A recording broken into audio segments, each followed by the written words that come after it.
Hello बच्चों, कैसे हैं आप सब।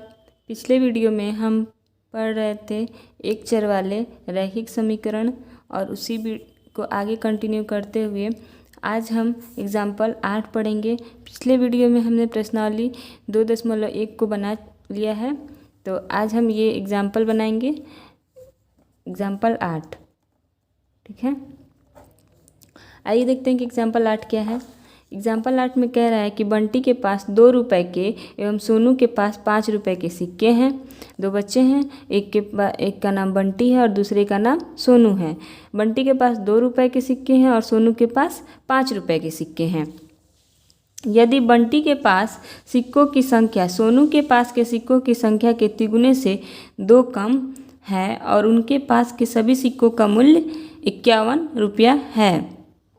हमें नहीं पता है कि सोनू के पास कितने सिक्के हैं, बस ये पता है कि उसके पास 5 रुपये का सिक्का है और बंटी के पास 2 रुपये का सिक्का है और इसका जो मूल्य है वो कितना है, 51 रुपया है।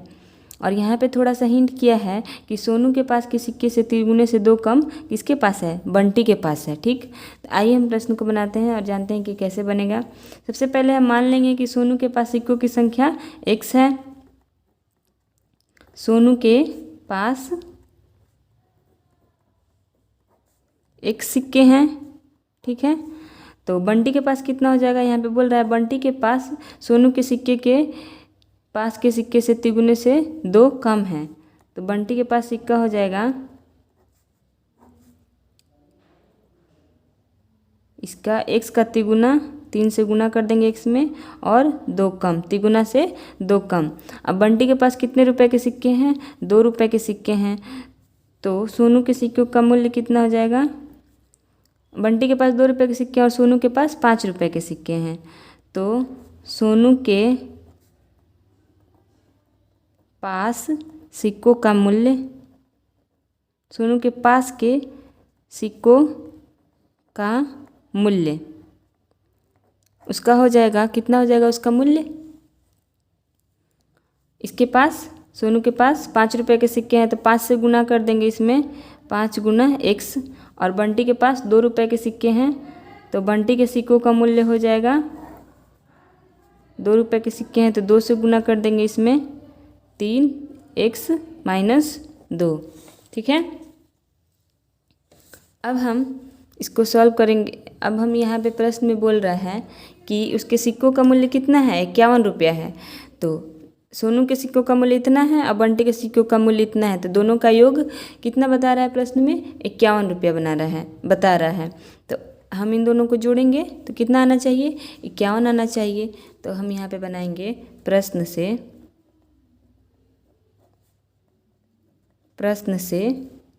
कितना हो जाएगा, 5x + 2 3 - 2 बराबर 51। प्रश्न में दिया है कि दोनों के सिक्कों का मूल्य कितना है, 51 है। ठीक है, अब देखिए इसको हम इक्वेशन बनाएंगे यहाँ पे, तो कितना हो जाएगा, 5x + 3 और 2 का गुना कीजिएगा तो 6x - 2 और 2 का गुना कीजिएगा तो 4 बराबर 51। ठीक है, अब इसको और इसको जोड़ दीजिएगा तो 6 × 5 = 11x - 4 और इधर हो जाएगा 51। ये माइनस है, उधर जाएगा तो प्लस हो जाएगा, इधर 11x बराबर 51 + 4, यहाँ पे हो जाएगा 11x बराबर, ये कितना हो जाएगा, 55। तो अब x बराबर, ये गुणा में है उधर जाएगा तो भाग में हो जाएगा, तो 55/11, 11 के पहाड़ा से कितने बार में जाएगा, 5 बार में जाएगा, तो x बराबर कितना हो गया, 5 हो गया। अब प्रश्न में कह रहा है कि प्रत्येक के पास कितनी राशियां हैं, उनके पास कितनी राशियां हैं। तो सोनू के पास 5 रुपये के कितने सिक्के हैं, 5 सिक्के हैं, तो सोनू का मूल्य कितना हो जाएगा, सोनू का मूल्य हो जाएगा 5 और x का मान 5 आया है, तो यहाँ पे कितना हो जाएगा, 25, यानी कि सोनू के पास 25 रुपये हैं। वहीं बंटी के पास कितने रुपए हैं, तो बंटी के पास 2 रुपये के इतने सिक्के हैं,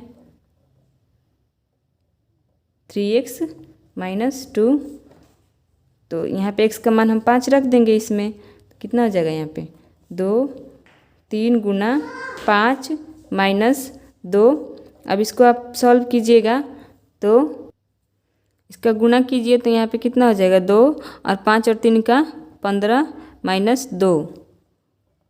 15 में से 2 यहाँ पे 2 तो वैसे ही उतार देंगे और 15 में से 2 जाएगा तो कितना होगा 13। ठीक, और 13 और 2 का गुणा कीजिएगा तो 26। ठीक है, तो बंटी के पास 26 रुपया है और सोनू के पास 25 रुपया है।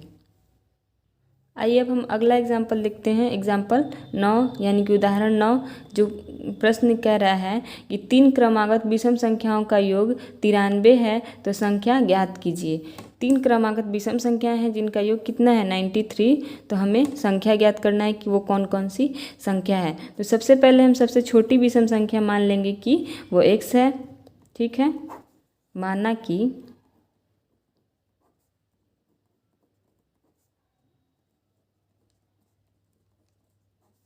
छोटी विषम संख्या x मान लेते हैं। छोटी विषम संख्या बराबर x। ठीक है, जब छोटी विषम संख्या x हो गई तो इसके बाद की दोनों विषम संख्या क्या हो जाएगा, दो विषम संख्याओं के बीच का अंतर 2 होता है। देखिए जैसे एक के बाद विषम संख्या 3 और 3 के बाद 5, इन दोनों के बीच का अंतर कितना है 2, क्योंकि 1 में 2 जोड़ेंगे तभी तो 3 आएगा, और फिर 3 में कितना जोड़ेंगे 2 जोड़ेंगे तो 5 आएगा। तो दो विषम संख्याओं के बीच का अंतर कितना होता है 2 होता है।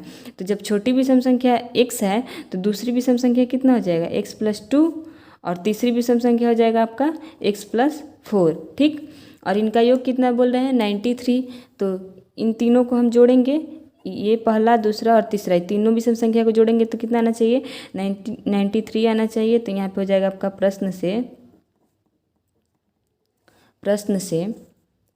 x + 2 और x + 4 93। प्रश्न में बोल रहा है कि तीनों विषम संख्याओं का योग 93 है, तो तीनों का योग 93 हो गया। अब हम इक्वेशन को बनाएंगे तो ये 1 2 3 3x है, तीनों x जोड़ देंगे तो कितना आ जाएगा 3x जोड़, और ये 2 और 4 6 और यहाँ पे 93। ठीक है, अब ये इधर जोड़ में है उधर जाएगा तो क्या हो जाएगा घटाव में हो जाएगा। तो यहाँ पे 3x बराबर 93 माइनस 6, 3x, इसमें से 6 जाएगा तो कितना बचे, इसमें से 6 जाएगा तो 87 हो जाएगा। अब यहाँ पे x बराबर 3 इधर आ जाएगा भाग में 87 बट्टा में 3, 3 से 2 बार में 6 और 7 8 2 3 27। ठीक है, x बराबर 29। तो सबसे छोटी विषम संख्या यहाँ पे पहला विषम संख्या x था तो x बराबर 29 हो गया, और दूसरा कितना था x + 2, तो यहाँ पे x + 2, x की जगह पे 29 जोड़ 2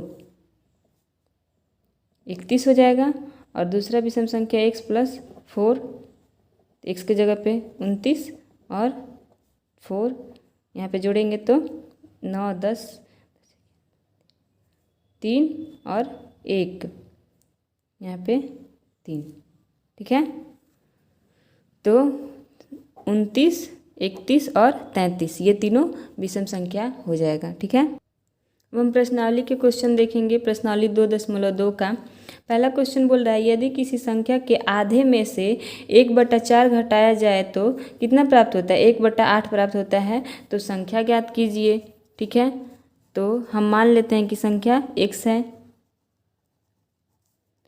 माना कि संख्या क्या है x है।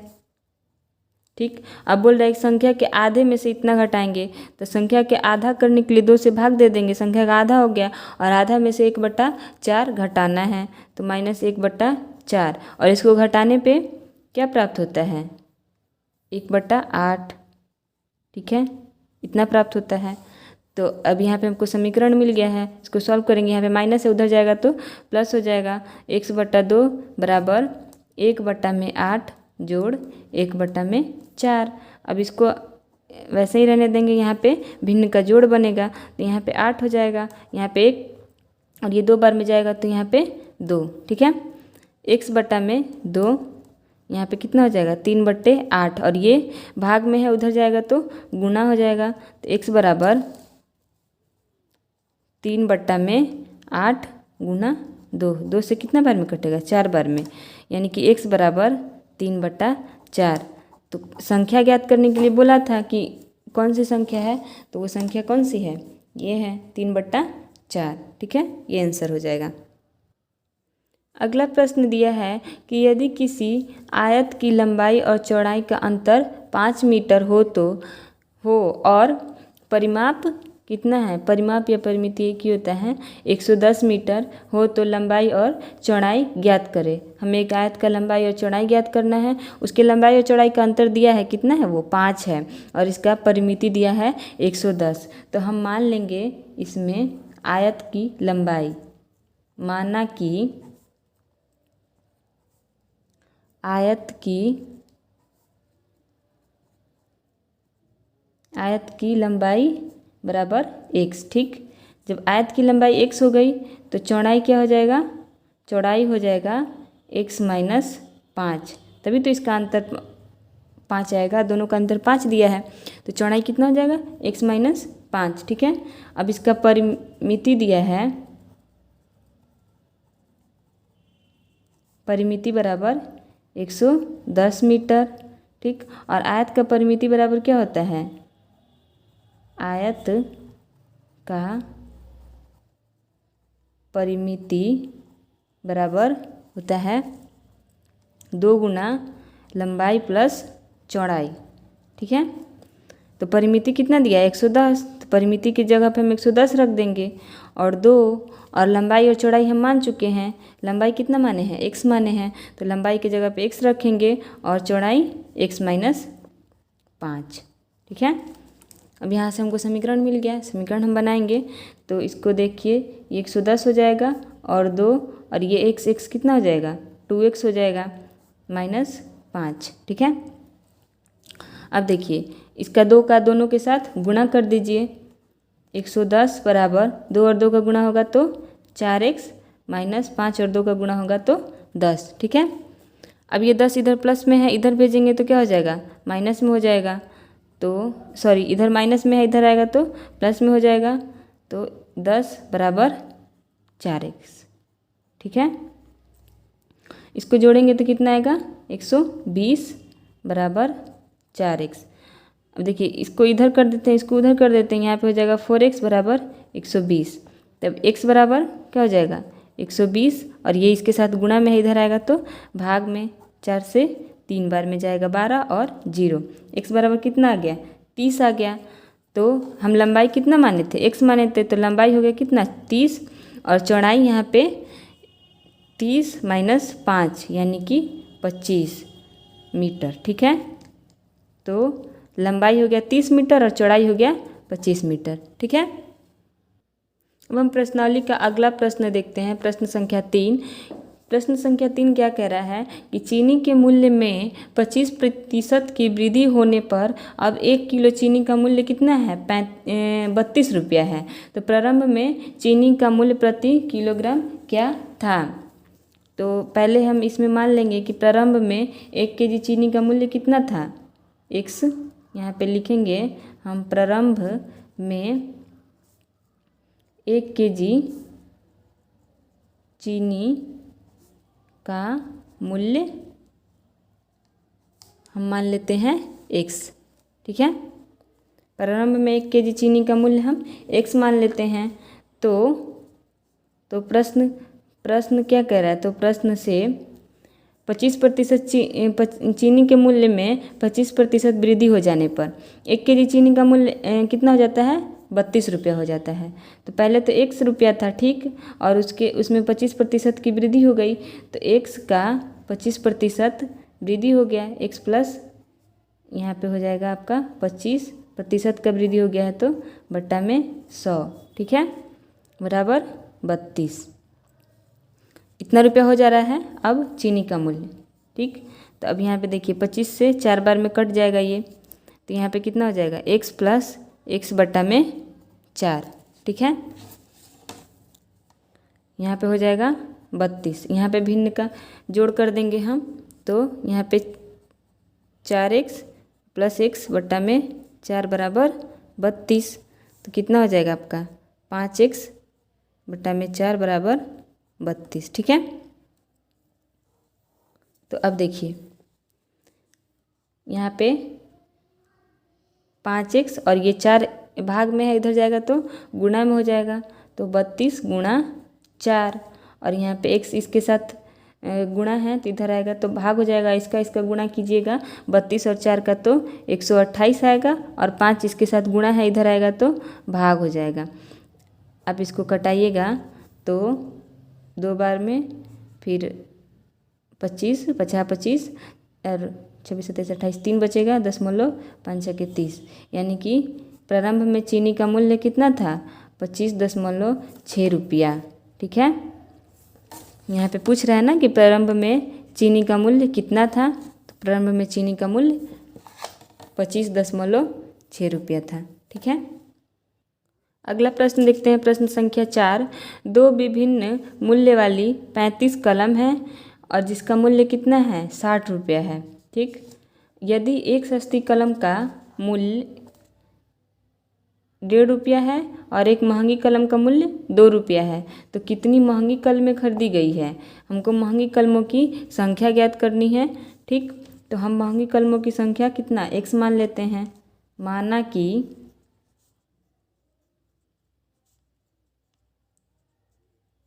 महंगी कलमों की संख्या बराबर x होगा। कलमों की संख्या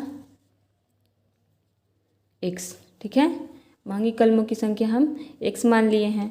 उसके बाद जब महंगी कलमों की संख्या x है तो सस्ती कलमों की संख्या कितनी हो जाएगी, क्योंकि 2 विभिन्न मूल्य वाली कितनी कलमें हैं 35। टोटल कलम हमारे पास कितना है 35 है।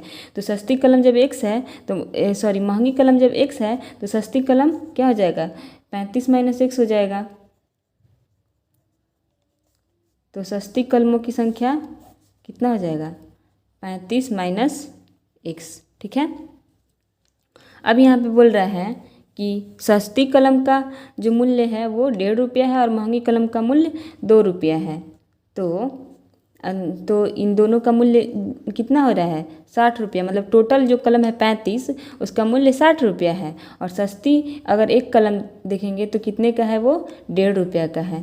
तो सस्ती कलम की संख्या यहाँ पे है और ये महंगी कलम की संख्या है। इनका हम इनके मूल्य के साथ गुणा करेंगे तो इतना आना चाहिए 60 रुपया आना चाहिए। तो देखिए पहले हम करते हैं सस्ती कलम कितने का था 1.5 रुपये का था और उसका संख्या कितना है 35 - x। ठीक। फिर महंगी कलम 2 रुपया का था और कितना है x है बराबर 60 होगा ना, क्योंकि सस्ती कलमों की संख्या और उसका मूल्य गुणा करेंगे और फिर सस्ती कलमों की संख्या और उसका मूल्य और महंगी कलमों की संख्या और उसका मूल्य और इस सबका योग कितना आना चाहिए 60 आना चाहिए। ठीक। तो यहाँ से समीकरण मिल गया। इसका और इसका हम गुणा करेंगे तो आपका आ जाएगा 52.5। ठीक। और -x और इसका गुणा कीजिएगा तो 1.5 x और यहाँ पे 2x। ठीक है। और यहाँ पे 60 को वैसे ही लिख देंगे।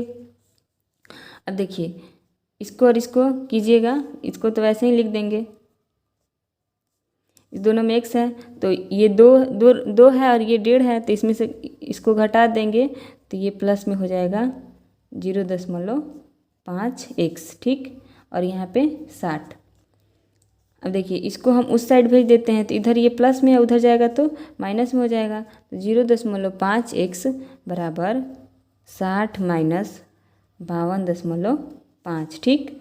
यहाँ पे 0.5 x बराबर इसको आप इसमें से घटाइएगा तो यहाँ पे आपका आएगा 7.5। ठीक है।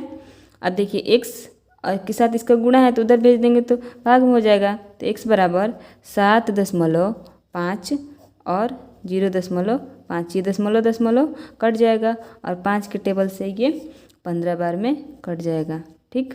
15 × 5 = 75। तो x बराबर कितना हो गया 15। और हम महंगी कलमों की संख्या क्या माने थे x माने थे और प्रश्न में भी हमें बोल रहा है क्या कि महंगी कलमों की संख्या कितनी महंगी कलमें खरीदी गई, महंगी कलमों की संख्या ज्ञात करना था। x माने थे, x बराबर कितना आया 15। तो ये हमारा ये आंसर हो जाएगा। ठीक है। अगला प्रश्न देखते हैं, प्रश्न संख्या 4। एक त्रिभुज के तीनों कोणों का तीन कोण कितना दिया है? 2:3:5, मतलब तीनों कोण अनुपात में दिया है। और तो इनका कोण ज्ञात करना है कि इनके कोण क्या है। तो जैसा कि आप जानते होंगे कि त्रिभुज के तीनों कोणों का योग कितना होता है? 180 होता है। और उनका तीनों का अनुपात दे दिया है और हमको कोण ज्ञात करना है। तो सबसे पहले जब अनुपात हटता है तो अनुपात के साथ एक चर राशि आती है। तो हम मान लेंगे कि वो चर क्या है? x है। माना कि चर बराबर x। जहाँ कहीं भी अगर आपको ऐसा अनुपात दिखेगा तो आप डायरेक्टली अनुपात को नहीं हटा सकते हैं। अनुपात को हटाने के लिए आपको इसके साथ एक चर राशि लाना होगा। तो हम एक चर रखेंगे तभी अनुपात हटेगा। तो चर राशि हम क्या मान लेते हैं? x मान लेते हैं। तो त्रिभुज का तीनों कोण क्या हो जाएगा? 2x हो जाएगा, और एक 3x हो जाएगा, और एक 5x हो जाएगा। अनुपात हट गया, इसके साथ एक चर राशि आ गई। और त्रिभुज के तीनों कोणों का योग कितना होता है? 180 होता है। ठीक, तो हम ये तीनों को जोड़ देंगे तो कितना आना चाहिए? 180 आना चाहिए। अब इसको जोड़िए आप, तो 5 और ये 5 10, यहाँ पे कितना हो जाएगा? 10x बराबर 180। तो x बराबर 180 बट्टा में 10, ये कट जाएगा। तो x बराबर 18। ठीक है, x बराबर कितना आएगा? 18। तो अब हमें त्रिभुज का कोण ज्ञात करना है। तो त्रिभुज का कोण हो जाएगा, त्रिभुज के कोण बराबर 2x है पहला, और दूसरा है 3x, और तीसरा है 5x। ठीक है, तो 2 में x का मान यहाँ पे रखेंगे 2, और x का मान यहाँ पे कितना आया था? x बराबर 18 यहाँ पे आया है। तो सॉरी, यहाँ पे x बराबर 18 आया है। तो हम x का मान यहाँ पे 18 रख देंगे। तो ये 18 दूनी 36 डिग्री, और यहाँ पे 3 और x का मान 18 रखेंगे, यहाँ पे हो जाएगा 54 डिग्री, और 5 और x का मान 18 है तो यहाँ पे 18 रखेंगे, यहाँ पे 18 5 90, यानी कि ये तीनों कोण हो गया 36, 54 और 90। ठीक है, अगला प्रश्न देखते हैं, प्रश्न संख्या 6। बिल्लू के पास 1 रुपये, 2 रुपये और 5 रुपये के कुल सिक्के हैं। उसके पास 1 रुपये का सिक्का है, ठीक, 2 रुपये का सिक्का है और 5 रुपये का सिक्का है। और कुल सिक्के कितने हैं? कुल सिक्के 160 हैं। कुल 160 सिक्के हैं। ठीक, जिनका मूल्य कितना है? 300 रुपये है। मूल्य बराबर 300। यदि 2 रुपये के सिक्कों की संख्या 5 रुपये के सिक्कों की संख्या के तिगुनी हो तो उसके पास प्रत्येक प्रकार के सिक्के कितने हैं? तो हम 5 रुपये का सिक्का क्या मान लेंगे? x मान लेंगे। तो 2 रुपये का संख्या जो है 5 रुपये के सिक्के से सिक्के की तिगुनी हो, यानी कि इसका 3 गुना। 5 रुपये का संख्या x है तो 2 रुपये का सिक्का क्या हो जाएगा? 3x हो जाएगा। ठीक है, और कुल संख्या कितना है? 160। तो 1 रुपये का सिक्का हम निकाल सकते हैं कि 160 माइनस ये दोनों घटा देंगे 160 में से, तो 1 रुपये का सिक्का निकल जाएगा। तो 3x और ये x कितना हो जाएगा? 4x। तो 1 रुपये का सिक्का इतना होगा, मतलब 1 रुपये के सिक्कों की संख्या इतनी हो जाएगी। ठीक है, तो आगे इसको हम बनाएंगे कि उसके पास कितने सिक्के हैं। देखिए, सिक्कों का मूल्य 300 रुपया बोला है। ठीक, तो 1 रुपये का सिक्का इतना है तो 1 रुपये के सिक्के का मूल्य कितना हो जाएगा? 1 का गुणा कर देंगे सिक्कों की संख्या में, माइनस 4x जोड़ 2 रुपये का सिक्का गुणा सिक्कों की संख्या 3x जोड़ 5 रुपये का सिक्का और 5 रुपये के सिक्कों की संख्या बराबर कितना है? मूल्य दिया है 300 रुपया दिया है इसका प्रश्न में ही। अब देखिए, 1 का गुणा कीजिएगा तो कितना आएगा? 160 आएगा, और माइनस 4x। ठीक है, जोड़ यहाँ पे 3 और 2 का गुणा करेंगे तो 6x जोड़ 5 और x का गुणा करेंगे तो 5x बराबर 300। ठीक है, अब देखिए, इसको ये x वाला है तो हम इसको एक साथ करेंगे तो 160 ऐसे ही लिख देंगे, और ये माइनस है और ये दोनों प्लस है तो 6 5 11, और 11 में से 4 जाएगा तो कितना बचेगा? 7 बचेगा। यहाँ पे हो जाएगा 7x। ठीक, प्लस में होगा, और यहाँ पे 300। अब देखिए, ये इधर प्लस में उधर जाएगा तो माइनस में, तो यहाँ पे 7x बराबर 300 माइनस 160। ठीक है, अब देखिए यहाँ पे 7x हो जाएगा और 300 में से 160 घटाएंगे तो 140 बचेगा। अब x बराबर ये इसके साथ गुणा है, इधर आएगा तो भाग हो जाएगा, तो 140 बट्टा में 7 और 7 के टेबल से 2 बार में 14 और यहाँ पे 0। x बराबर कितना आ गया? 20 आ गया। ठीक, तब 1 रुपये की कितनी संख्या है? यहाँ पे हम x का मान रखेंगे तो 1 रुपये का संख्या मिल जाएगा। 1 रुपये के सिक्का हमको पता चल जाएगा 1 रुपया कितना है। तो यहाँ पे लिखेंगे 1 रुपया कितना है? 160 माइनस 4x कितने हैं 1 रुपया? तो 160 और 4x के जगह पे 20। ठीक है, अब इसको बनाएंगे तो यहाँ पे हो जाएगा 160 माइनस यहाँ पे 80। 160 में से 80 जाएगा तो यहाँ पे 80। ठीक है, अब 2 रुपया, यहाँ से 2 रुपये के कितने हैं? 3।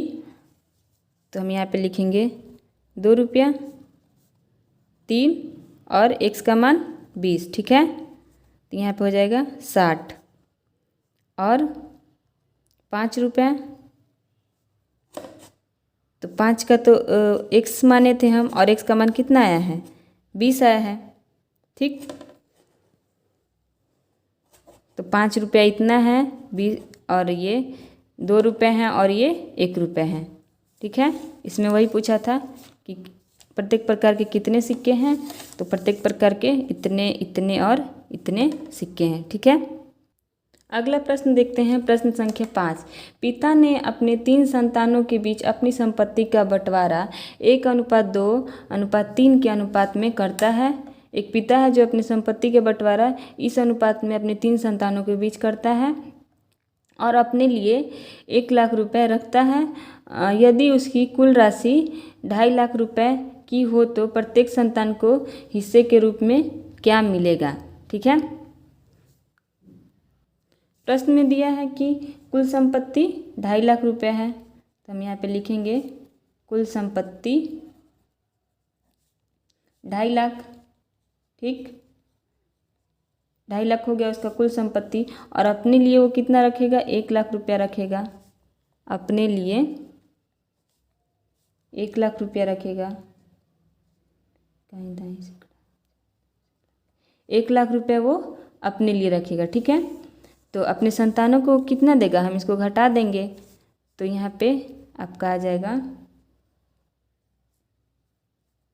1.5 लाख रुपया वो अपने संतानों में देगा।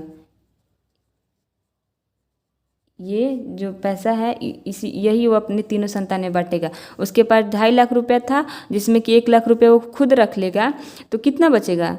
1.5 लाख बचेगा और 1.5 लाख का बंटवारा वो अपने तीनों संतानों में 1:2:3 के अनुपात में करता है। ठीक, तो अनुपात हटाने के लिए हमें एक चर राशि माननी होगी।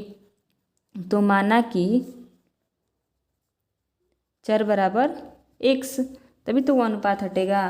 तो पहला 1x हो जाएगा और दूसरा 2x और तीसरा हो जाएगा 3x। ये तीनों बेटों में इसी अनुपात में वो बंटवारा करता है। और कितना रुपए का बंटवारा करता है वो? 1.5 लाख रुपए का। ठीक, तो इनका योग कितना आना चाहिए? 1.5 लाख आना चाहिए। अब यहाँ पे समीकरण बन गया है, समीकरण को हम हल करते हैं तो यहाँ पे कितना हो जाएगा? 6x हो जाएगा ना, जोड़ेंगे इसको तो, और उसके बाद यहाँ पे 1.5 लाख। अब देखिए यहाँ पे x इसके साथ गुणा है, इधर जाएगा तो भाग में हो जाएगा। तो यहाँ पे 1.5 लाख और यहाँ पे 6 से आप इसको कटाइएगा तो 25 और 3 ठो 0। ठीक है, इतना होगा एक बच्चे एक।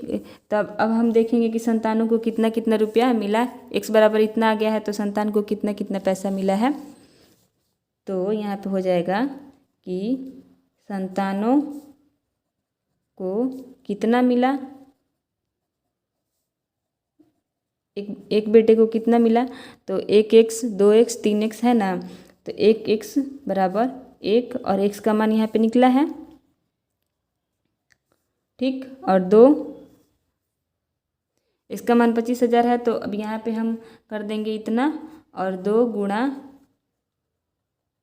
ठीक है, तो यहाँ पे कितना हो जाएगा? 50,000 हो जाएगा। ठीक, अब फिर 3x 3 गुणा 25,000, 25 तियाई 75,000। ठीक है, तो एक बेटे को कितना मिला? 25,000 मिला यहाँ पे, दूसरे को 50,000 और तीसरे को 75,000। ये हो जाएगा आपका आंसर। ठीक है, अगला प्रश्न देखते हैं। प्रश्न संख्या 8, 11 के लगातार 3 गुणजों का योग कितना है? 231। तो उन्हें ज्ञात कीजिए। तो हम मानेंगे कि पहला गुणज क्या है? माना कि पहला गुणज x। ठीक है, पहला गुणज x हो गया, तो दूसरा हो जाएगा x प्लस 1 और तीसरा हो जाएगा x प्लस 2। ठीक है, अब इनके तीनों गुणजों का योग कितना दिया है? 231। ठीक, तो ये 11 के गुणज है, तो पहला गुणज हो जाएगा 11 गुणा x, दूसरा हो जाएगा 11 गुणा x प्लस 1 और तीसरा होगा 11 गुणा x प्लस 2 बराबर 231 दिया है इसमें, तो हम यहाँ पे बराबर में 231 कर देंगे। ठीक, 11 और x का गुणा होगा तो यहाँ पे 11x प्लस 11 और x का गुणा होगा तो 11x प्लस 11 और 1 का गुणा होगा तो 11। फिर यहाँ पे हो जाएगा 11 और x का गुणा होगा तो 11x और 11 और 2 का गुणा होगा तो 22 और इधर हो जाएगा 231। ठीक है, अब देखिए 1 11 2 11 और 3 11 कितना हो जाएगा? 11 तिया 33 x और ये 22 और 11 हो जाएगा 33। ठीक, और इधर हो जाएगा 231। अब ये इधर प्लस में है, उधर जाएगा तो माइनस में हो जाएगा, तो यहाँ पे 33x और इसको उधर भेज देते हैं 231 माइनस 33। ठीक, 33x बराबर, इसको इसमें से घटाइएगा तो आएगा 198।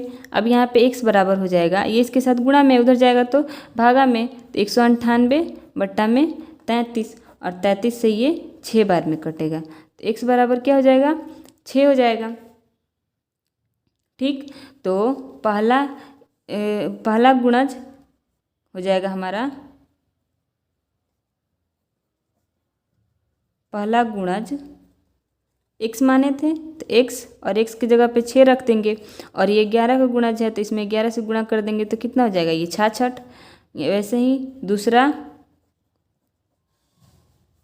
दूसरा होगा कितना है? x प्लस 1, तो x प्लस 1 और x की जगह पे 6 जोड़ 1 यानी कि 7 और 11 का गुणज है तो 11 से इसमें गुणा कर देंगे तो कितना हो जाएगा? ये 77।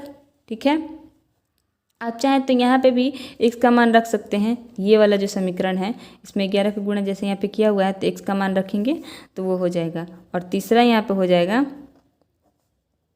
x प्लस 2 है, x प्लस 2, x का मान 6 और जोड़ 2 कितना हो जाएगा? 8 और 11 का गुणज है तो 8 से गुणा कर देंगे तो 11 से गुणा कर देंगे तो 88, यानी कि पहला 66, दूसरा 77 और तीसरा 88। ये हो जाएगा आपका आंसर। अगला प्रश्न देखते हैं। प्रश्न संख्या 9, संकुल संसाधन केंद्र मध्य विद्यालय फरना में आयोजित बाल मेले में प्रत्येक विजेता छात्र को 2 कलम एवं विजेता को छोड़कर शेष सभी प्रतिभागियों को 1 कलम दिया गया। ठीक, यदि 100 छात्रों के बीच 120 कलम दिया गया तो विजेता छात्रों की संख्या ज्ञात करनी है। तो हम मान लेंगे कि विजेता छात्रों की संख्या क्या है? x है। माना कि विजेता छात्रों की संख्या बराबर x, विजेता छात्रों की संख्या x मान लेते हैं हम। ठीक, उसके बाद जो विजेता नहीं है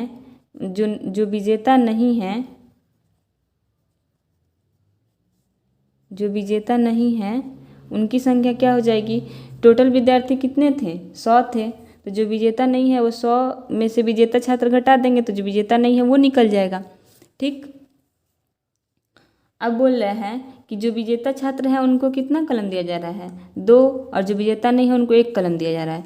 तो जो विजेता नहीं है उनको हम 2 कलम दे रहे हैं, सॉरी जो विजेता है उसको 2 कलम और जो विजेता नहीं है उसको 1, तो जो विजेता है उसको हम 2 कलम दे देते हैं, 2x हो गया, जोड़ जो विजेता नहीं है उसको हम 1 कलम दे देते हैं, 100 माइनस x, और ये दोनों कलमों का कितना दोनों में बंटवारा हुआ है, 120 कलम टोटल बंटवारा हुआ है, मतलब बांटा गया है, तो 120 हो जाएगा। यहाँ पे 2 और x का गुणा कीजिएगा तो 2x प्लस 1 का इसमें कीजिएगा तो 100 माइनस x, ठीक है, बराबर 120।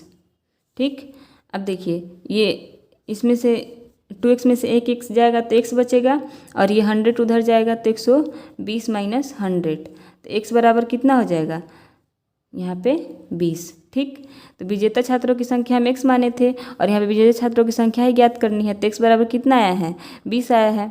ठीक, तो 20 हो जाएगा विजेता छात्रों की संख्या। अगला और इस प्रश्नावली का आखिरी प्रश्न देखते हैं, प्रश्न संख्या 10। प्रश्न संख्या 10 कह रहा है कि रवि के पिता की वर्तमान उम्र रवि के वर्तमान उम्र के तिगुने से 5 वर्ष अधिक है। ऐसा क्वेश्चन हम एग्जाम्पल में बना चुके हैं, आप लोग इसे स्वयं बना के देखिएगा, अगर नहीं बनेगा तो फिर वीडियो का सहारा लीजिएगा। तो क्या कह रहा है कि रवि के पिता की वर्तमान उम्र रवि के वर्तमान उम्र के तिगुने से 5 वर्ष अधिक है, 5 वर्ष बाद उनके उम्रों का योग 47 वर्ष होगा, दोनों की वर्तमान उम्र ज्ञात कीजिए। तो हम रवि का वर्तमान उम्र मान लेते हैं, माना कि रवि का वर्तमान उम्र x मान लेते हैं, तो पिता का वर्तमान उम्र क्या हो जाएगा, प्रश्न में बोल रहा है ना कि रवि के पिता की उम्र रवि के वर्तमान उम्र के तिगुने से 5 वर्ष अधिक है, तो रवि का उम्र x है और x का तिगुना, तो x में 3 से गुणा कर देंगे और 5 वर्ष अधिक, तो इसमें 5 साल जोड़ देंगे, तो उसके पिता का ये वर्तमान उम्र हो गया।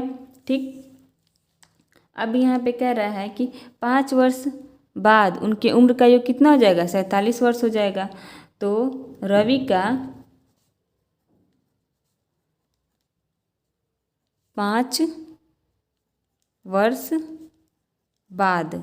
वर्ष बाद उम्र रवि का हो जाएगा x माइनस 5, x में से 5 घटा देंगे, सॉरी 5 वर्ष बाद बोला है तो x में 5 जोड़ देंगे, क्योंकि 5 वर्ष बाद तो 5 वर्ष बाद और बड़ा हो जाएगा वो, तो इसमें हम 5 जोड़ देंगे। ठीक है, तो पिता का 5 वर्ष बाद उम्र क्या होगा, पिता का वर्तमान उम्र इतना है, 5 साल बाद, तो 5 इसमें भी जोड़ देंगे, तो यहाँ पे हो जाएगा 3x प्लस 5 और प्लस 5। ठीक है,